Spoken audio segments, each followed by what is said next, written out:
You ready? Oh, I have your phone number, right? Yeah. You want me to write it down just in case? Yeah, write it on this I got posted to my desk. post-it.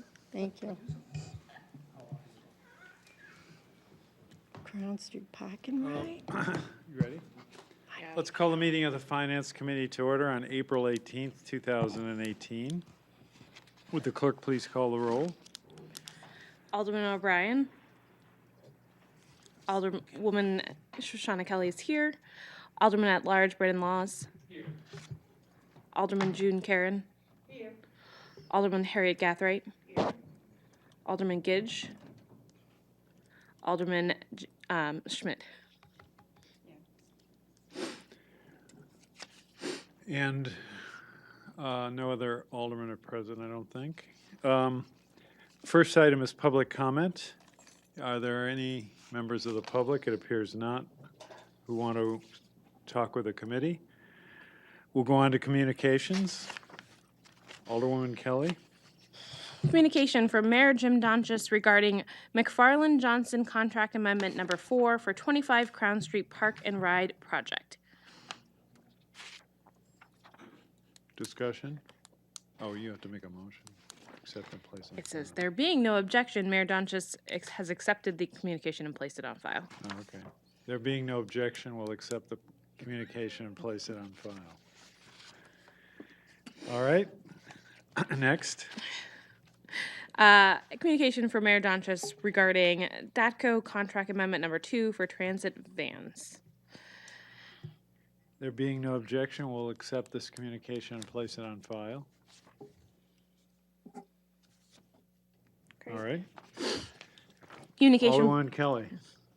Communication from Dan Kukin, Purchasing Manager, regarding contract award for auditing services requested by Financial Services Division with a value of $120,000. Mr. Mayor, I move to accept, place on file, and contingent upon Board of Aldermen approval, extend the contract in the amount of $120,000 with Melancy Heath and Company. Funds are available in the Department 126, Financial Services, General Fund 53, Professional and Technical Services, $90,625. Department 168, Solid Waste 53, Professional and Technical Services, $11,750.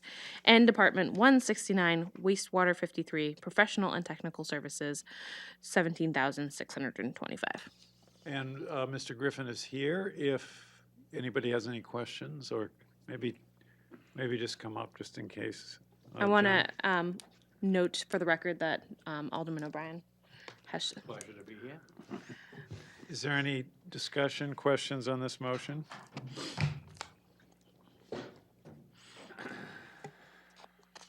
Melanson Heath was here last week, or last 2 weeks ago, so we obviously are very familiar with them. All those in favor of the motion say aye. Aye. Opposed? Motion passes. Alderwoman Kelly. Communication from Dan Kukin, Purchasing Manager, regarding purchase of one Kohler 30 kilowatt propane generator with a value of $10,919. Mr. Mayor, I move to accept, place on file, and award the purchase of the Kohler Company Kohler Power Systems in the amount of $10,919. Source of funding is Department 157, Citywide Communications Homeland Security Grant. And I think Mr. Mansfield is here on this. Why don't you come up, Mr. Mansfield, in case anybody has any questions? Alderman O'Brien. Yeah, thank you, Mr. Mayor. Mr. Mansfield, what facility is this going to again? This is going to be this is the first purchase that we've done on the the Homeland Security Grant for the Manchester Nashua Redundant Communications Center up in Manchester. Okay. And the reason I had asked that is because, so evidently this is something new. And excuse me, I should ask for a follow-up, but if this fine. is something new, because I know you are changing the tank up at That's a separate project. separate project. Okay, Correct. thank you. Anyone else? All those in favor of the motion say aye. Aye. Opposed? The motion passes. Thank you. Thank you. Alderwoman Kelly. Communication from Dan Kuchen, Purchasing Manager, regarding aquatic invasive species control and management with a value of $92,694. Mr. Mayor, I move to accept, place on file, and award the contract to Solitude Lake Management in the amount of $92,694. Funds are available in Department 177, Parks and Recreation, General Fund $3,305, and Trust Fund $30,363, and Department 181, Community Development General Fund, $36,679, and Grant Fund, $22,347. Any discussion on this? Alderman Laws. Are we doing this every year? Is this I think it's every other year. every other year? Yeah.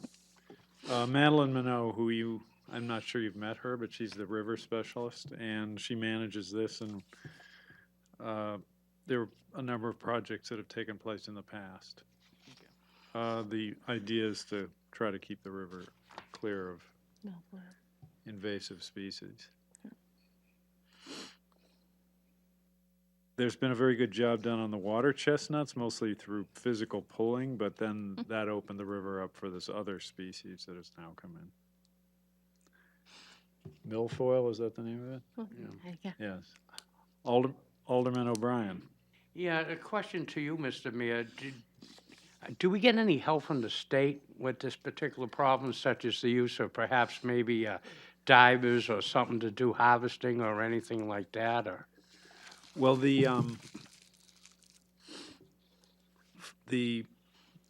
contract is partially paid for by grant funds from the state of New Hampshire, which is around $22,000. Beyond that, there's no particular help. Now, this is really a chemical treatment. The physical pulling was working with the water chestnuts, but that was being done by volunteers from the surface.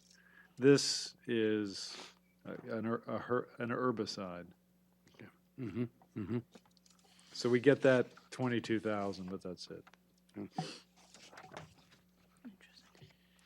Any other discussion? Alderman Laws. So the chemical treatment isn't, I'm just looking over right now. It's not harmful to the species, the indigenous species that live there, correct? It's just for they're, Correct. all right.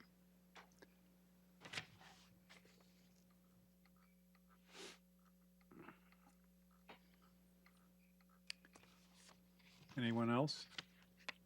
All those in favor of the motion say aye. Aye. Opposed? Motion passes. Alderwoman Kelly. Communication from Dan Kuchen, Purchasing Manager, regarding the contract for pay-by-cell services with a value of $0. Mr. Mayor, I move to accept, place on file, and award the contract to Pay-by-Phone Technologies. Now, we have James Veo here to explain this proposed arrangement. So just sit it wherever you feel most comfortable.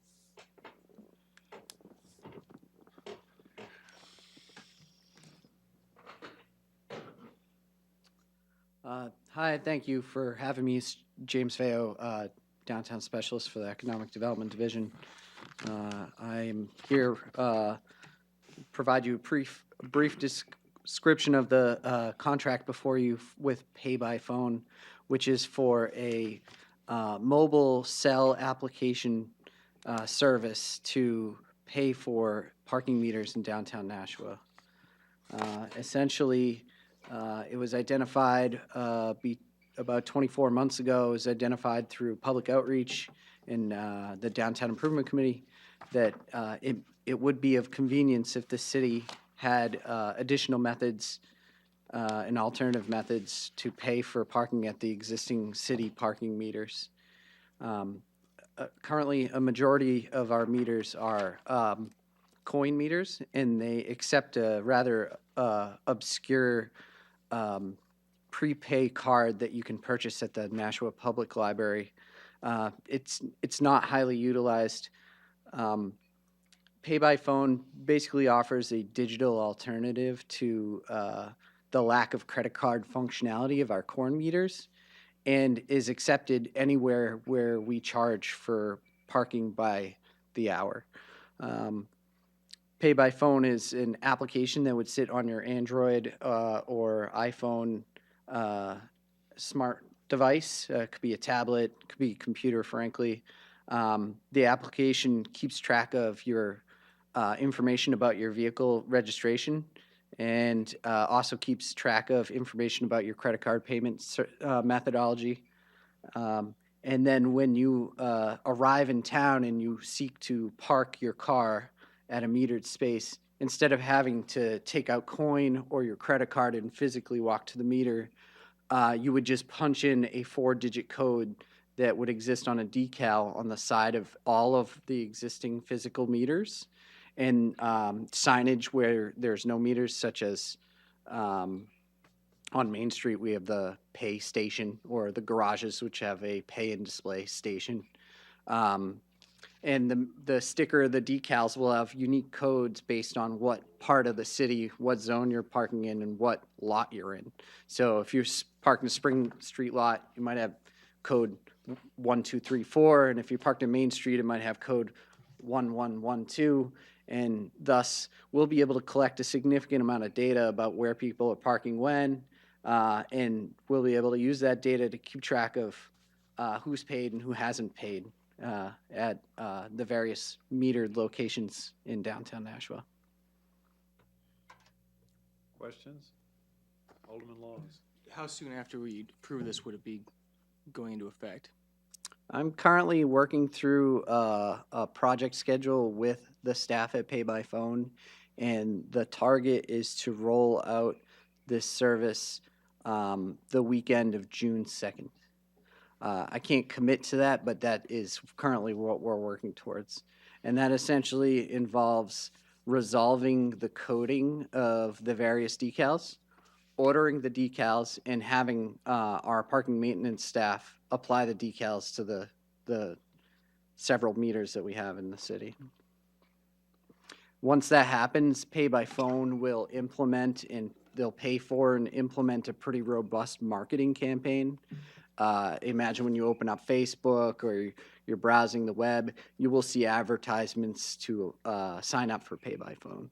They'll also do targeted campaign ads with the merchants downtown too. I'm very excited about this, and a few constituents have reached out to me about this. I think it's a great thing. And I recently saw, I think it was in San Antonio, they've been using a similar program to readjust their traffic patterns and their parking situation, and it's been wildly successful. So I think this is great.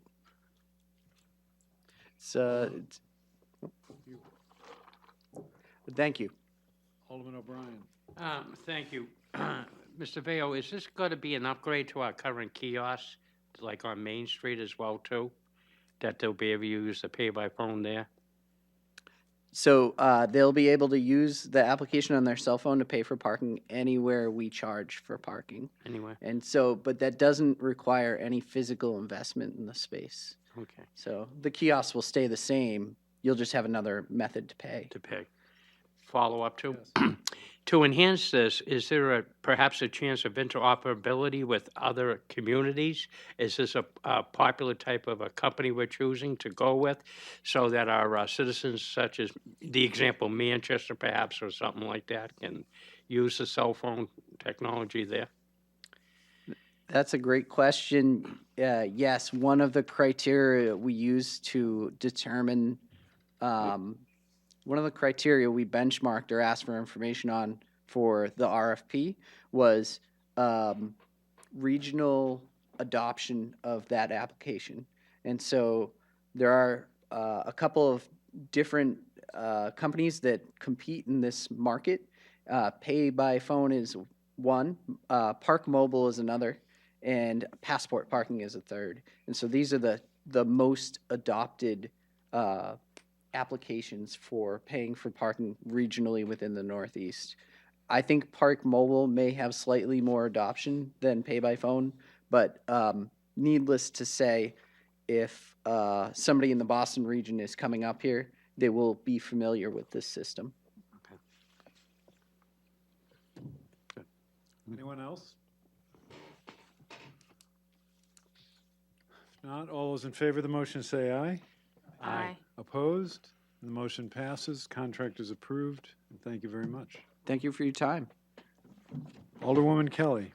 Communication from Dan Kuchen, purchasing manager, regarding contract for rail consulting services with a value of $0. Mr. Mayor, I move to accept, place on file, and award the contract to AECom. That's right. Okay.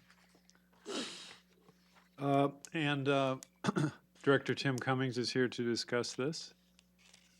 Maybe he should come up.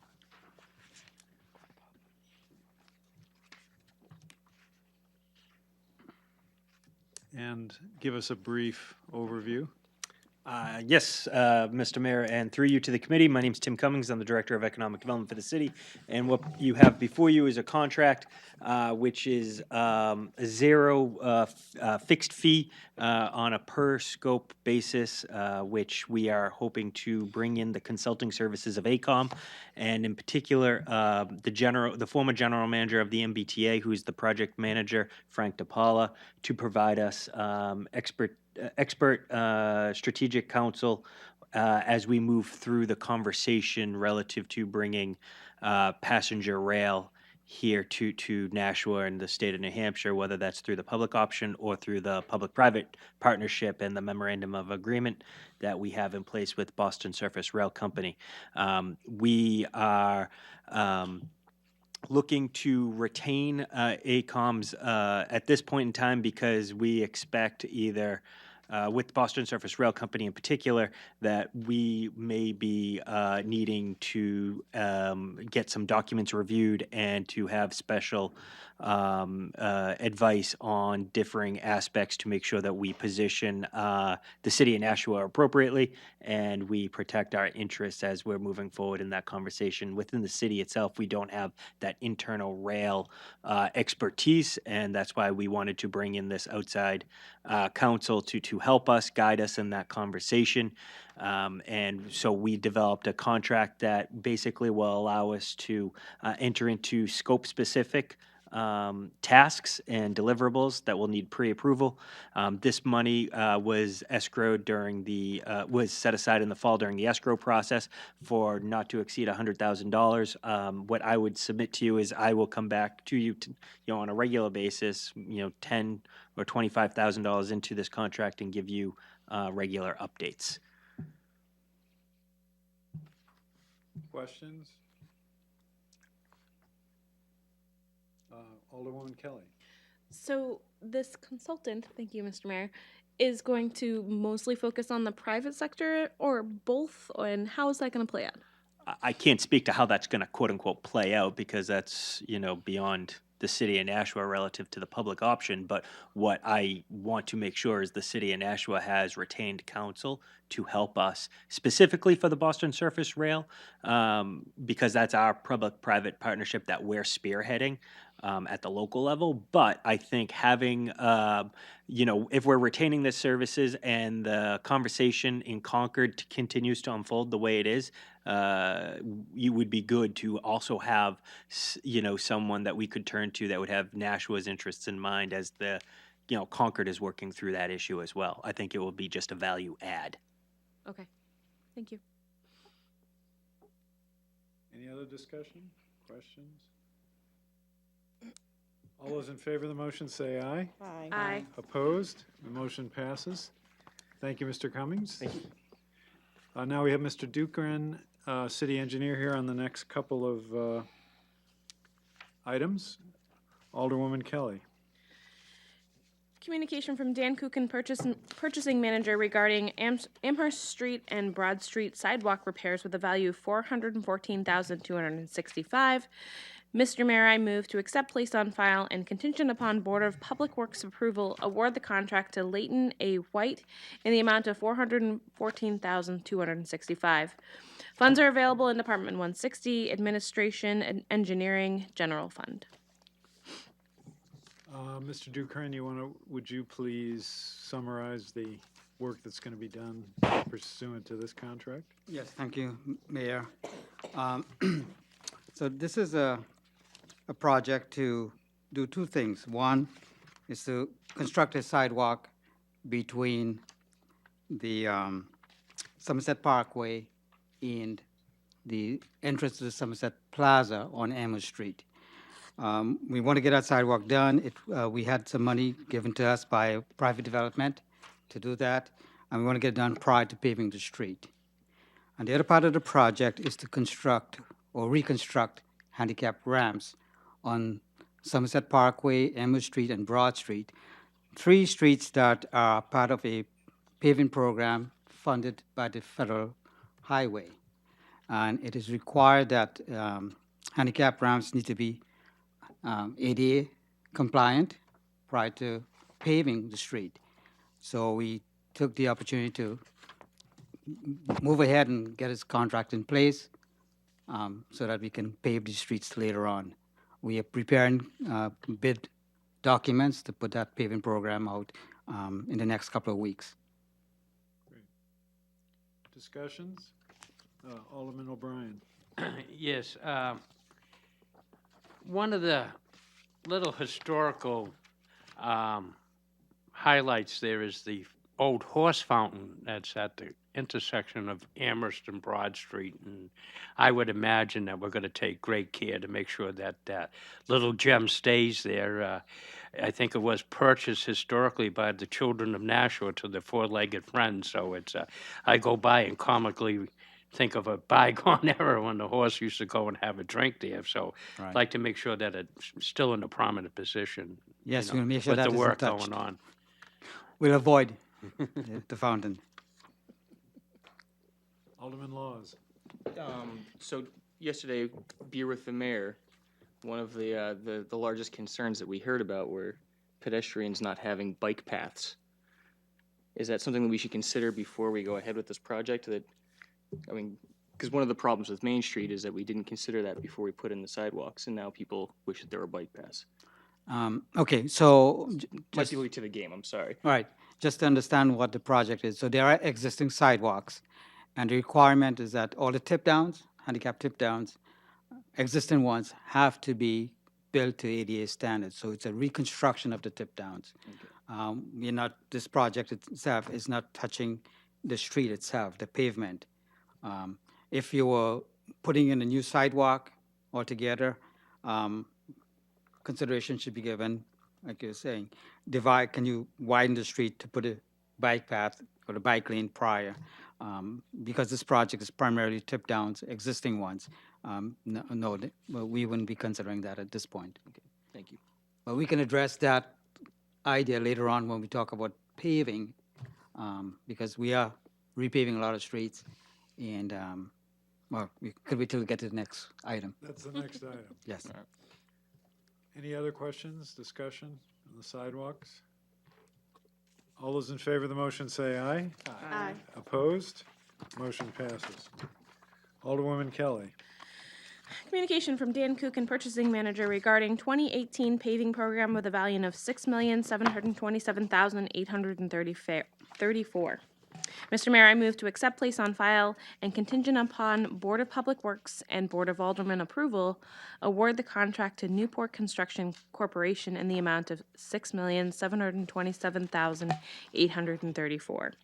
Source of funding is Department 161 Streets General Fund for $4,698,023, and Trust Fund $1,481,286, and Department 169 Wastewater $548,525.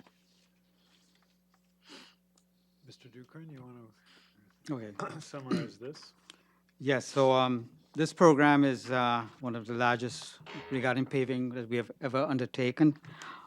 We used to, up until this year, our average for the last few years was about $2.3 million. And prior to those few years, it would have been just $1 million for a long time. Mayor, with your help, we were able to perform a study and come up with a program that is going to be funded at the level of $75 million for 10 years to bring the average condition of the street to more than satisfactory. I think that's where we need to be. And we were able to secure the funding for half of the program last year. $7.5 million for 5 years. And so we did get a head start in the fall of last year. We added to our annual program $2 million, and we were able to get a number of residential streets paved. This year, we're hoping to get at least the $6.5 million or so done, as well as doing a maintenance contract, which involves crack sealing and probably some surface sealing of the streets as preventive maintenance. So that's how we ended up with this high number of streets. If you would like, I'd just go through quickly how the streets were selected. The program that this study came up with started in 2016 and got finalized last year. We had a consultant, and they reviewed the entire network of streets and ran their computer analyses and came up with a PCI ranking for each street. PCI is Pavement Condition Index, and they recommended how we should treat each of these streets. If the street is far gone, you want to rebuild the street, or use the term reclamation. And if it's still higher up in the ranking, you want to do some preventive maintenance like crack sealing. In between, you will do an overlay, milling of the existing pavement, and you overlay it. So those are the different kinds of treatments we have to apply. So the consultant produced a list of showing over the years, first year, second year, third year, so on, which streets you have to address. And it's not simply taking just the streets that are poor, because you could spend all your money just on those streets. So it's a balanced program where you try to prevent the streets that are deteriorating, to catch them before they fall into a category where you have to spend 4 to 5 times the amount of money to rebuild the street. Streets that are gone, people ask this question all the time. My street is in bad condition, why are you not doing it? Well, it's simply because of that, because we have to try and spend some money on those streets that are in a better condition before they fall into a bad condition. And so that's how we came up with this list of streets. We had to go through a lot of coordination with utilities, Pennachuck and Gas, Liberty Utilities, because they themselves have utilities that are deteriorating, and you want to make sure that you don't pave a street and they have a replacement project. So we actually send our list to these utilities, and they clear the streets. And this year, actually, 40 or so street segments were removed from the list recommended by the consultant in order for the utilities to look at their program. They themselves have a capital program. They have to look at 4 or 5 years down the road and put their budget accordingly. We also have to look at our sewer condition as well. The city owns the sewers. The inner city sewers are old, a lot of them going back to the 1800s, and we do have a problem there. So we have to clear some of the streets regarding sewers as well. We don't have a very good picture of the condition of our sewers because we have approximately, say, 90 miles of very old sewers, and so if you look at the sewer year and its material, there's some materials that are more prone to quick decay. We pull those streets out and say, look, we have to examine these sewers more closely. Again, you don't want to pave the street and have a sewer failure. And so several streets got removed from the list while we do the sewer assessment as well. So in the end, we ended up with, I think, 25 streets that are going to be in this program. We have three bidders. Newport is the lowest bidder, and we're still working with them to make sure that they can meet the schedule. We'd like to have all the streets done this year because we have a lot more coming, and we're asking for their approval. Questions? Alderman Laws. So last night at Beer with the Mayor, a couple of constituents are concerned about having bike paths. So I see Concord Street's on there, and I drive down Concord Street all the time, and I see people are constantly walking their dogs. There's a lot of foot traffic. Is it too late in this process to include on at least some of the higher traffic streets something like a bike path? No, it's not too late. Actually, the Director of Public Works, Director Foto, was brought to my attention actually today that we should look at the city's bike plan, recommendations as to where we should be looking for priority bike lanes were given by economic development. And so I have that plan at the office, and we're looking more closely. When we repave a street like Concord Street, it has to be restriped. So here's an opportunity where we can look at the total width, existing width, and can we narrow up the lanes, travel lanes, to get some extra pavement width that we can put a 4-foot wide bike lane. So we are going to be looking at that. And we have done that in the past. We have been, over the years, like Water Street and Main Dunstable Road, we have added shoulder lines so that you do have a space. Sometimes we can't meet the required amount of space for bike lanes required by, say, federal highway standards. But if you even were to get 3 feet, that's still a safe space, a safer space for a person to walk, even if you don't have a sidewalk or bike. So we do look at these things, and we'll continue to do so with this program. Alderwoman Kelly. Thank you. It was an interesting winter. I wanted to know how much of that affects your plan and which roads that you go to. Do you go back in afterwards? We had a lot of hot and cold. Can you, I didn't quite get. So my question was, how does weather affect Oh, the weather. list? Yeah. Okay. Well, meaning like the winter? Correct. Okay. Yeah, so the condition survey done by the consultant primarily is done during good weather. And this winter was pretty brutal, not just to us, but everyone who's experienced it. It has as you might have heard, it's one of the coldest early winters that we've had for 150 years or so.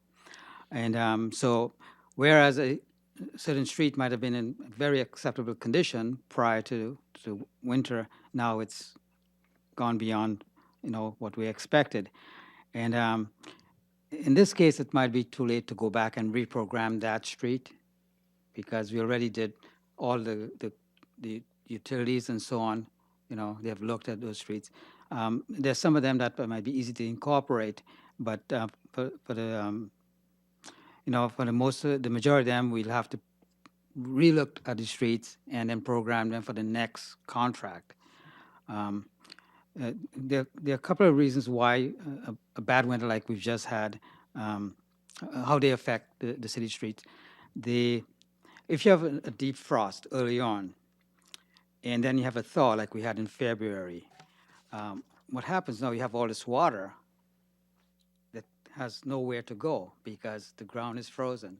So it sits there under the pavement, and through constant traffic, it gets beaten up because the water is there and the water pumps up all the gravels and all the pavement. And that's why you've seen the street in such bad conditions. We also have the situation where you have groundwater present.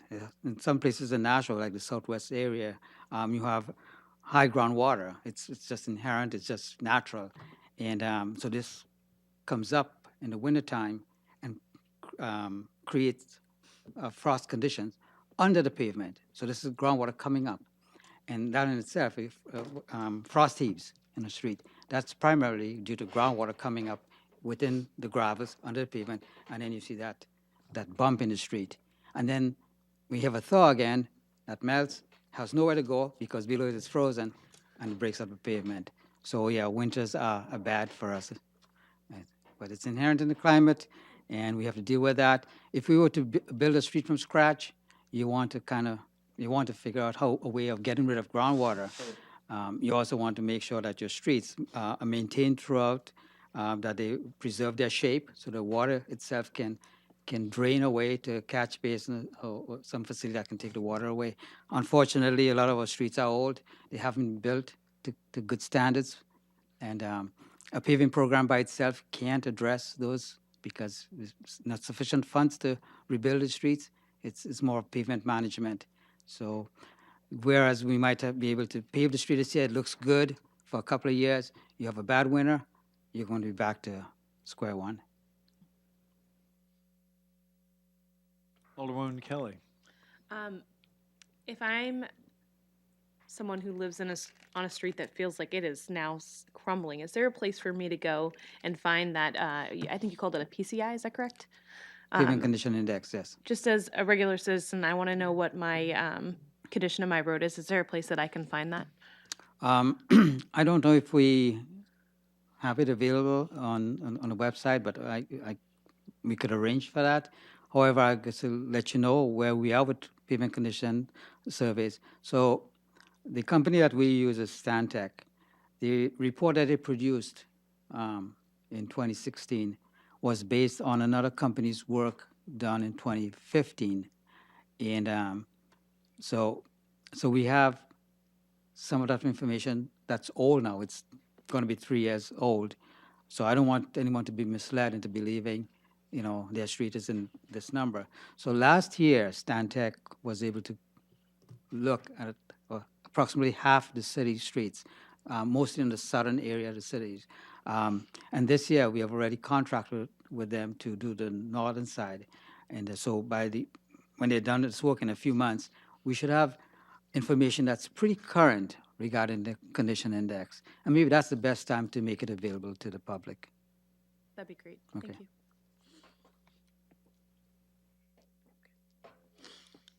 Any other comments?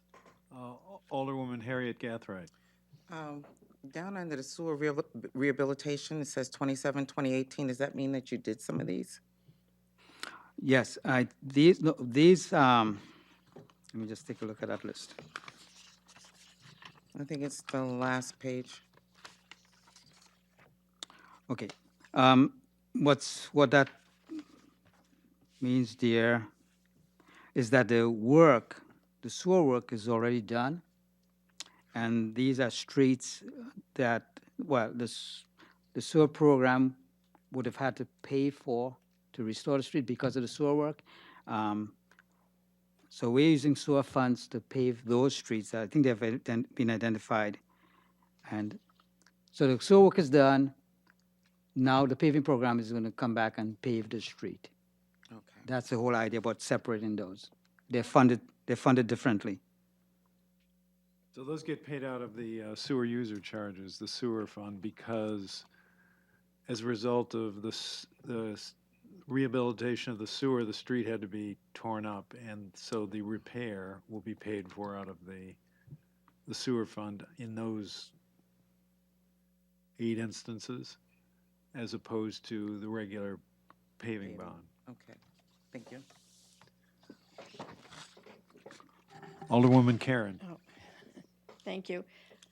Okay, so you're talking about the sewer, but Main Street, they paved, but they're supposed to repave that this year because of the poor quality of paving that was done on that road.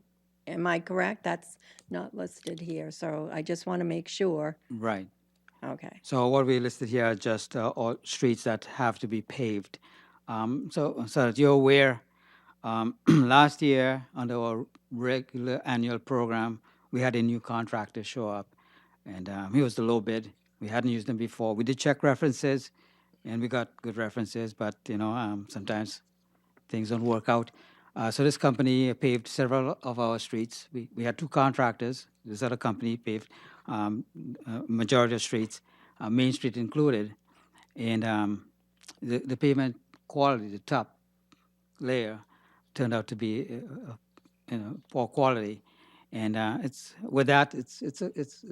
going to be a challenge. We are going to meet with them again this week, at the end of this week, and to discuss how we go forward. We are expecting to have them repave the street, mill out the top layer and repave it.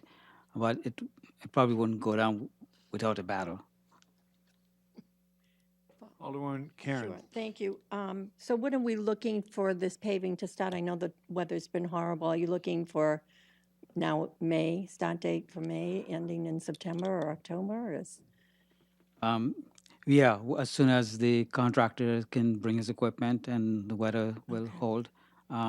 Everyone should be aware that every community in the state, as well as the state itself, has a lot of paving to do. and we don't have a lot of contractors, those are large contractors, they're just a handful of large contractors, so everybody is booked, and and they have to be able to schedule all of these different jobs, because when they move into town, they bring in a lot of equipment, and we will fall somewhere in the schedule. We will be meeting with them this week as well, and we'll be talking about schedule. Good, thank you. Sure. Alderwoman Kelly. Thank you. If I could just speak to what Alderman Karen was talking about. For this new bid, what do we do to vet these individuals, or have we worked with them in the past? This contractor we're seeking approval for is actually a contractor that is headquartered in Nashua. They have never done a large paving contract with us. They've done quite a bit of work in Nashua. They've worked as a subcontractor to other firms and so on. But we looked, so far, we have looked at a lot of the work they've done in other places, quite a number of projects in Massachusetts, $15 million, $18 million projects. So we think they come with a good reputation, good experience, but we will be talking with them even further before we sign a contract. Great. Thank you. Sure. Anything else? All those in favor of the motion say aye. Aye. Opposed? Motion passes. Thank you very much, Mr. Dukran. Welcome. Next, we have unfinished business, where we have none. New business, none. Record of expenditures. Is there a motion on the record of expenditures? Mr. Mayor, I move that the Finance Committee has complied with the city charter and ordinances pertaining to the record of expenditures for the period from March 30th, 2018 to April 12th, 2018. Discussion? All those in favor of approving the record of expenditures say aye. Aye. Opposed? The motion passes. General discussion. Do any members of the committee have any items you'd like to discuss? We'll go on to public comment. We do not have members of the public, so we don't have public comment. Now remarks by aldermen. Any, as opposed to discussion, now we have over to remarks. I don't know the difference exactly, but any remarks? Yes, Alderwoman Kelly, Alderwoman Karen. Alderman Karen. Just a reminder that your town hall meeting for Ward 7 is tomorrow night, Thursday at 7 o'clock at Dr. Crisp's school. Thank you very much. Thank you. Anything else? Alderman O'Brien. I'd like to make a motion to adjourn. All those in favor say aye. Aye. Aye. Opposed? And the meeting is adjourned at 7:42 PM. Huh?